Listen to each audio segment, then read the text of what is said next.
Hello, I'm Mike Dettinger. I'm a visiting researcher at Scripps Institution of Oceanography and a part time research professor these days at Desert Research Institute. Last year, I talked to you about um, climate change projections for the 256 hydrographic basins that make up Nevada. I was working from projections that were put together for the California Fourth Climate Change Assessment from 10 historically best climate models for our region, responding to two different emission scenarios, downscaled statistically, and then run through the Vic macrohydrologic model on a 6 kilometer grid on a daily basis.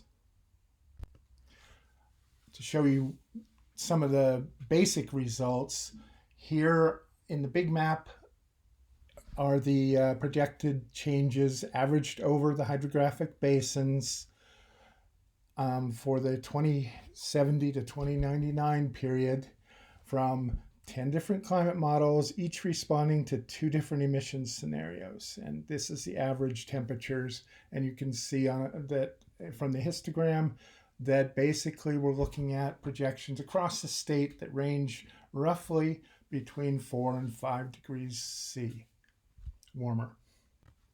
In terms of precipitation, this is annual precipitation. The projections indicate that most of Nevada will receive more than historical precipitation by the end of the century. Again, averaged over 10 different models, two different emission scenarios.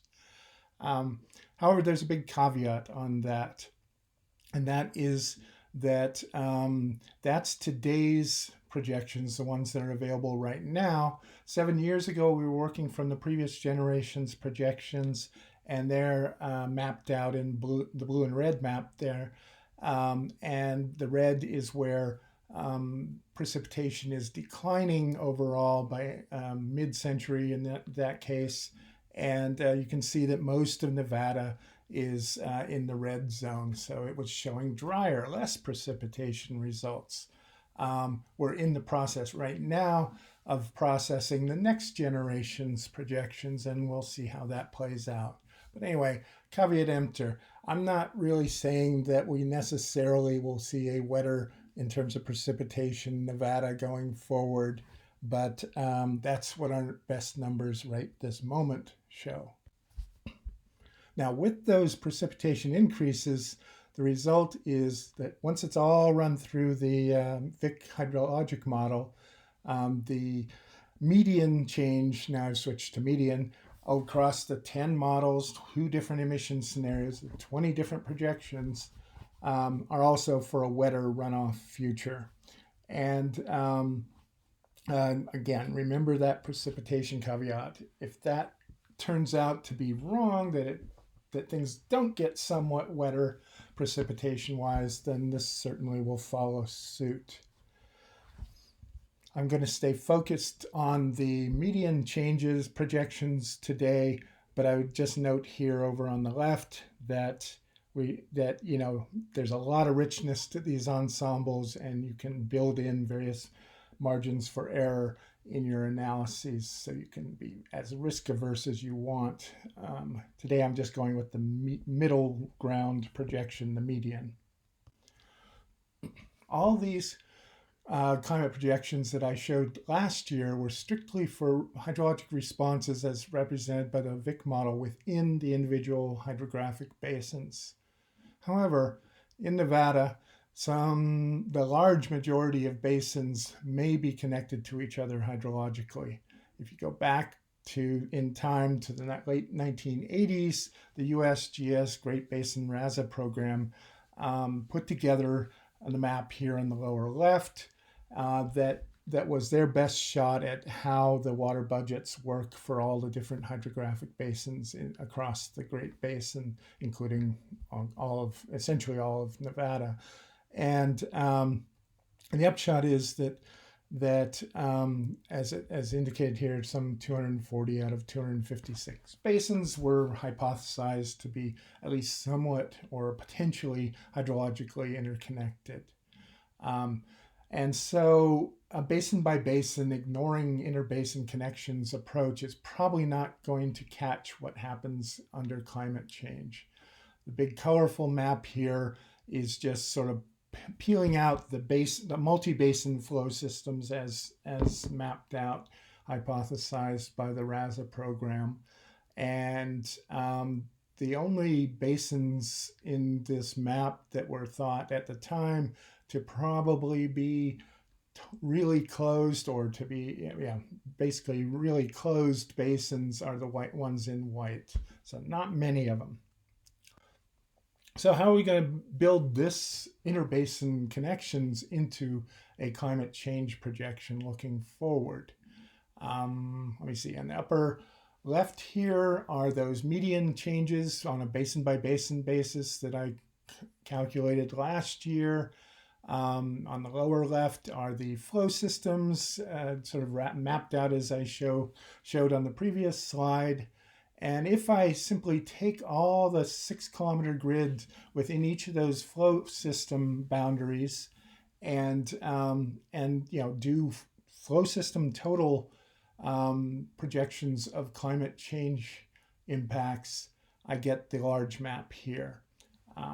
And this is again median projections at the flow system level for the 10 different models, 2 different emissions scenarios.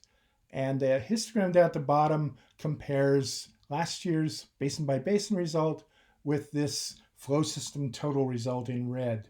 And you can see that one of the important thing that happens is that there's a lot of averaging that ends up going on as the flow systems get larger than individual basins. But in those flow systems, really what I just showed you is essentially assuming that they're big bathtubs, that these large flow systems are big bathtubs, and anything going in is equally available to any other place in the flow system. And so I'm going to next push on a little bit further and look at the basins on a basin by basin basis, but accommodating individually what the old RASA program suggested the interbasin connections might be.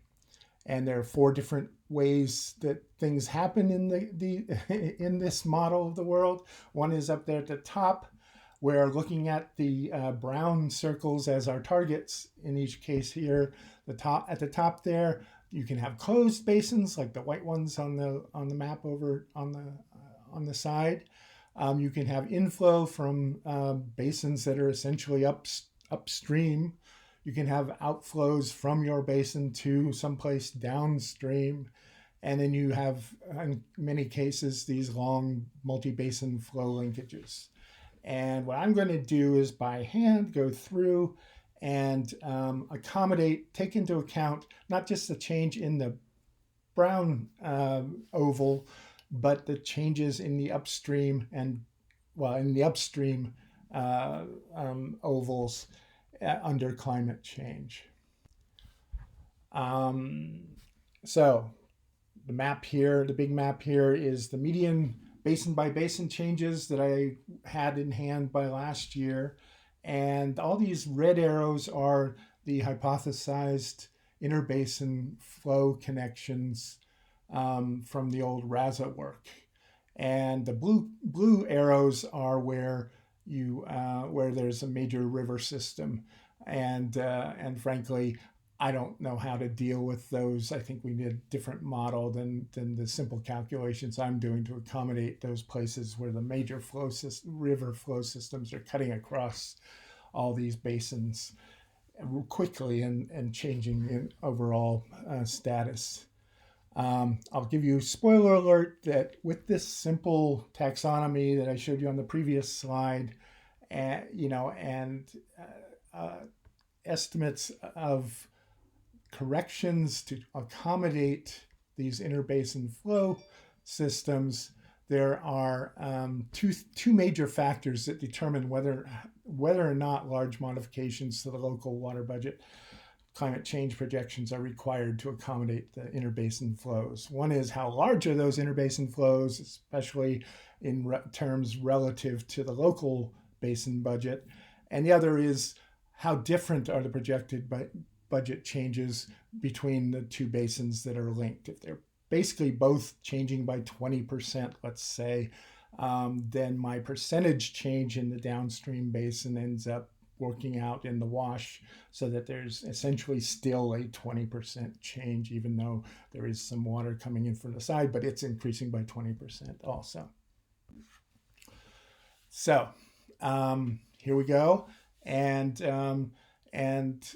look at the large map in the middle here, and that is where I've gone through by hand, and for it ends up being about 60 basins where there's a large enough interbasin flow estimate that I have to really take them into account.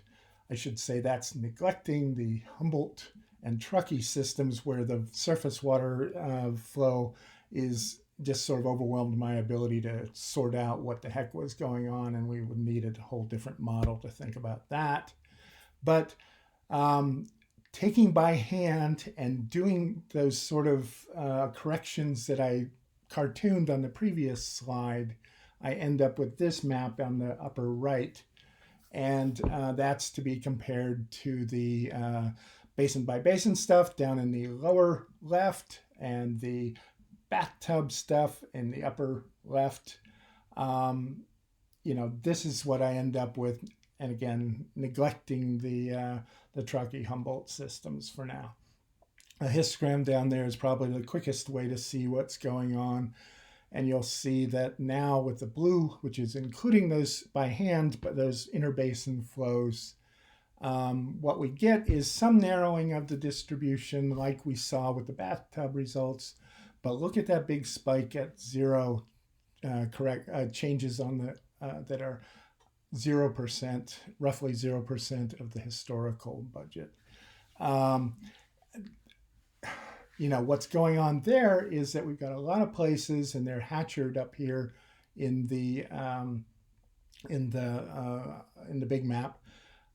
We have a lot of places where the interbasin flow connections are enough to just sort of undo the climate changes as projected on a basin by basin level. So let me try this way to show you what's going on in a little bit more detail. What I've done here is I've subtracted the basin by basin projections in the lower left here from last year from those hand corrected basin by basin numbers accommodating individual interbasin flows in the upper left to get the big map here. And all that hatchered stuff are places where essentially taking into account the numbers that are available to me, basically the correction to accommodate interbasin flows in my basin by basin climate change impact estimates are 0. Okay. Let me see. I should note, so let's look at the histogram, and that all those zeros end up being that big spike at 0 in the histogram where it's 70% of the basins. I come up with essentially 0 change to correct the basin by basin climate change impacts for interbasin flow issues. Okay. Another roughly 10% is in the plus and minus 5% range of 0 there. And that's way in the noise. And so I would tend to consider that only on the order of 10% of the basins do we see enough interbasin flow going on, or the changes in the differences in climate change impacts large enough that we would probably want to focus on those in order to fix the climate changed water budgets to accommodate the interbasin flows. That big caveat, just to remind you, is that I haven't done the Humboldt or the Truckee in this case.